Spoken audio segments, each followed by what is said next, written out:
Hello everyone, welcome back to my channel. कैसे हैं आप सब लोग। आज हम नया लेस का डिज़ाइन बना रहे हैं।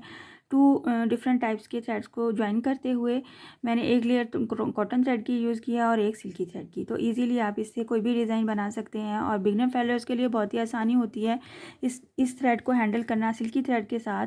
और आज के डिज़ाइन में हम बेस रो भी नहीं बना रहे हैं, बहुत ही आसानी से बनने वाला हमारा डिज़ाइन है। तो चलिए स्टार्ट करते हैं हम अपना आज का डिज़ाइन। स्लिप नॉट लेते हुए इजीली सबसे पहले हमने अपने आसान तरीके से आपने स्लिप नॉट ले लेनी है, जैसे आपको लेनी आती है या आप जैसे लेते हैं। तो इसके बाद हमने फोल्ड किए हुए फैब्रिक के ऊपर अपना डिज़ाइन स्टार्ट करना है। इस स्लिप नॉट को हमने क्या किया है, सिंगल क्रोशे कर देना है अपने फैब्रिक पे और फिर 3 चेन बना लेनी है। सबसे पहला पॉइंट है हमारा 3 चेन बनाने के साथ इसको अटैच कर देंगे सिंगल क्रोशे की हेल्प से, कुछ इस तरह से। इस 3 चेन को जब हम सिंगल क्रोशे कर लेंगे, इस सिंगल क्रोशे के एज पे फिर से 3 चेन लेते हुए बैक पे जाना है और बैक पे जाके हमारा ये जो पीछे वाला फर्स्ट वाला सिंगल क्रोशे था, इसको हम वहाँ पे डबल क्रोशे कर देंगे बैक साइड से, कुछ इस तरह से। और 3 चेन लेते हुए हम वापस फ्रंट पे आ जाएंगे। तो हमारे पास ये कुछ इस तरह से गैप बन जाएगा। इस गैप के क्रॉस में हमने क्या करना है, इस 3 चेन के साथ पहले 5 डबल क्रोशे बनाना है। 1, यहाँ पे हम क्या करेंगे, 3 चेन के क्रॉस साथ ही हमने यहाँ पे 4 डबल क्रोशे बनाने हैं, जो कि 5 की काउंटिंग देंगे। 1 2 हो गया हमारा, 3 और ये हमारे 4 डबल क्रोशे जब कंप्लीट हो जाएंगे, इसको लूप को हमने बैक साइड से ले जाते हुए वेरी फर्स्ट जो हमारा डबल क्रोशे था, यानी कि 3 चेन था जो हमारा फर्स्ट वाला डबल क्रोशे था, इस तरह से हमने इसको सिंगल क्रोशे कर लेना है। एक बार फिर से बताती हूँ मैं आपको, जब हमारे 4 डबल क्रोशे यानी कि 5 की काउंटिंग कंप्लीट हो जाएगी, बैक की साइड से जाते हुए हमने ये वेरी फर्स्ट चेन पे जो हमने एज है उस पर हम इसको स्लिप स्टिच करेंगे, कुछ इस तरह से। और ये हमारा इस तरह से फ्लावर बनेगा पेटल के साथ। यहाँ पे इस तरह से ये फ्लावर की एक पेटल बनेगी। फिर इसके एज पे हम क्या 4 चेन ले लेंगे। इस 4 चेन को ये जो हमारे फ्लावर के सेंटर में हमने बैक साइड से बनाया था, उसमें इसको सिंगल क्रोशे करेंगे। सेंटर में बिल्कुल गैप है। साथ ही हम 2 चेन ले लेंगे और फिर से हम 5 चेन यहाँ 5 डबल क्रोशे बनाएंगे इस डबल क्रोशे के क्रॉस में। 1 2 3 4 सॉरी ये हमारा 4 और ये 5 डबल क्रोशिया कंप्लीट होते ही हम क्या करते हैं, बैक पे चले जाते हैं। बैक पे ये हमें नज़र आ रहे हैं, ये जो फर्स्ट वाला हमारा पीछे से एज होता है उस पे हम इसको स्लिप स्टिच करते हुए इस तरह से ऐसे फोल्डिंग का पैटर्न बनाएंगे इस तरह से। और यहाँ पे ये फ्रंट में लुक ऐसे नज़र आएगी। और ये जो हमारा सेंटर वाला पार्ट है, इसमें हमने 4 चेन के साथ पीकॉट बनाना है। 1 2 3 4 यहाँ पे सिंगल क्रोशे कर देना है इसको, तो ये हमारा पीकॉट बन जाएगा। और साथ ही फिर से 2 चेन ले लेनी हमने और फिर से इसी गैप में जो बाकी का पार्ट हमारा बचा हुआ है, 5 टाइम फिर से डबल क्रोशे बनाएंगे। 1 2 3 4 एंड 5। फिफ्थ वाले के लास्ट पे हमने एज पे क्या करना है, बैक पे जाते हुए ये जो हमारा पीछे वाले डबल क्रोशे फिफ्थ वाले में से फर्स्ट वाला डबल क्रोशे था, उसके एज पे इसको स्लिप स्टिच कर देना है कुछ इस तरह से। और फिर हाथ की अपने फिंगर की हेल्प से इसको फोल्ड कर लेंगे और ये हमारी इस तरह से पेटल्स बनेंगी। बहुत खूबसूरत कलियों जैसी पेटल्स बनती हैं, कलियों की लुक देती हैं। 1 2 एंड 3 और 4 चेन के साथ हमने इसके सेंटर में जहाँ पे इसको सिंगल क्रोशे कर देना है और ये हमारा पिकॉट बन जाएगा। इस तरह से ये हमारे 3 पेटल्स के साथ फ्लावर बनेगा। लास्ट पे हमने क्या करना है, डबल क्रोशे का बल ले लेना है। ये जो हमारा सिंगल क्रोशे जो कि फैब्रिक के साथ अटैच है, इसके क्रॉस में एक बार डबल क्रोशे बनाना है जो हमें 3 चेन की ही काउंटिंग देगा।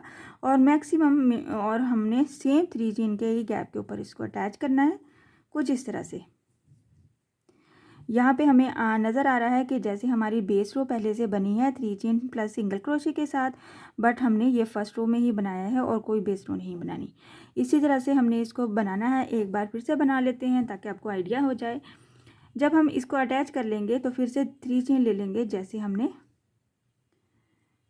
फर्स्ट पे लिया था। और ये 3 चेन मैं दो फ्लावर्स के दरमियान में गैप रखूँगी। आप चाहें तो इस गैप को कम ज़्यादा कर सकते हैं, बिल्कुल साथ भी बना सकते हैं।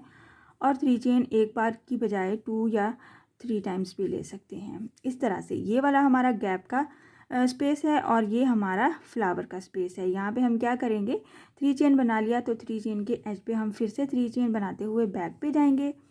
और ये जो हमारा डबल क्रोशे होगा, इस डबल क्रोशे के क्रॉस में हमने इसको सिंगल क्रोशे के क्रॉस में डबल क्रोशे बना लेना है। 3 चेन लेते हुए फ्रंट पे वापस आ जाएंगे और यहाँ पे 5 डबल क्रोशे की काउंटिंग बनाएंगे। तो ये हमारी 3 चेन हो गई, तो +4 यहाँ पे हम 5 डबल क्रोशे बनाएंगे। 2 3 4 एंड 5। जब 5 हमारे पास डबल क्रोशे कंप्लीट हो जाते हैं, बैक पे चले जाएंगे। हमने फिर ये जो हमारे पास वेरी फर्स्ट स्टेप था, उसके एज पे हम इसको स्लिप स्टिच कर लेंगे इस तरह से। और 4 चेन का हम पीकॉट बनाएंगे। तो 4 चेन लेते हुए फ्रंट से जाएंगे और ये जो हमने पेटल बनाया है, इसकी यहाँ पे सेंटर में एक गैप बना है, इसके क्रॉस में हम इसको सिंगल क्रोशे बना लेंगे। 2 चेन ले लेंगे। 2 पेटल्स के सेंटर में मैंने डिस्टेंस रखा है 2 चेन का। 1 डबल क्रोशे, 2 3 एंड 4 और ये 5 कंप्लीट किया। बैक पे गए, इसका जो फर्स्ट वाला था उसके एज पे हमने इसको स्लिप स्टिच किया। फिर से 4 चेन ले लिया और फ्रंट से आते हुए इसको इस पेटल के सेंटर में हमने इस तरह से अटैच कर दिया। बहुत खूबसूरत डिज़ाइन बनता है। आपने ट्राई ज़रूर करना है और मुझसे भी शेयर करना है कि आपको कैसा लगा बनाने के बाद। जहाँ पे हम पीकॉट्स बना रहे हैं वहाँ पे हम पर्ल भी ऐड कर सकते हैं। यहाँ पे हम लास्ट पेटल बनाएंगे 5 डबल क्रोशे के साथ और एक बार इसको हम लास्ट पे अटैच करने का तरीका फिर से देख लेंगे। 5 डबल क्रोशे बनाया, बैक साइड से जाते हुए हमने स्लिप स्टिच कर लिया और 4 चेन के साथ हमने इसका पीकॉट बनाना है। और आपने हमेशा इसको बनाने के बाद फिंगर की हेल्प से थोड़ी सी इसकी शेप बनानी है ताकि ये बिल्कुल कलियों की लुक दे। इस तरह से ये हमारी 3 पेटल्स कंप्लीट होते ही जब हम डबल क्रोशे बनाएंगे तो ये लास्ट वाला डबल क्रोशे हम इस सिंगल क्रोशे के क्रॉस में से बनाते हुए फैब्रिक पे अटैच कर देंगे, जो कि हमें बेस रो की लुक देगा बिल्कुल 3 चेन के डिस्टेंस पे। और डिस्टेंस हमारा सेम ही चलेगा जो हमने स्टार्टिंग पे लिया था। इस तरह से हम इसको, ये हमारी बिल्कुल बहुत ही खूबसूरत फ्लावर बनते हैं, 3D लुक देते हैं ये वाले फ्लावर्स और बिल्कुल न्यू डिज़ाइन है, बहुत खूबसूरत है। आपने क्या करना है, अगर आपने इसको मज़ीद नई लुक देनी है तो यहाँ पे पीकॉट्स की बजाय हमने यहाँ पे पर्ल या फिर कोई भी कंट्रास्ट मोती जो भी आपके पास अवेलेबल हैं या फिर आपके फैब्रिक पे मैच कर रहे हैं तो आप ऐड कर सकते हैं पीकॉट की बजाय। इसी तरह से हमने सेम पैटर्न को रिपीट करना है और अपनी लेंथ को कंप्लीट करना है। मैं इसकी थोड़ी सी फाइनल लुक बना के आपको शो कर देती हूँ। आप देख सकते हैं मैंने थोड़े से फ्लावर कंप्लीट कर लिए हैं और बनने के बाद बहुत ही खूबसूरत लुक देते हैं और बहुत ही ये इन्हांस होता है। इस तरह से डिज़ाइन है और ये बिल्कुल 3D लुक देता है फ्लावर्स का। और हमें ये जो पर्ल्स बनाए हैं पीकॉट्स बनाए हैं और अगर हम इसमें पर्ल्स भी ऐड कर देंगे तो ये और भी अच्छी लुक देगा। इस तरह से ये वाला डिज़ाइन नज़र आता है, बहुत खूबसूरत लगता है। ट्राई ज़रूर कीजिएगा, मुझसे भी शेयर कीजिएगा।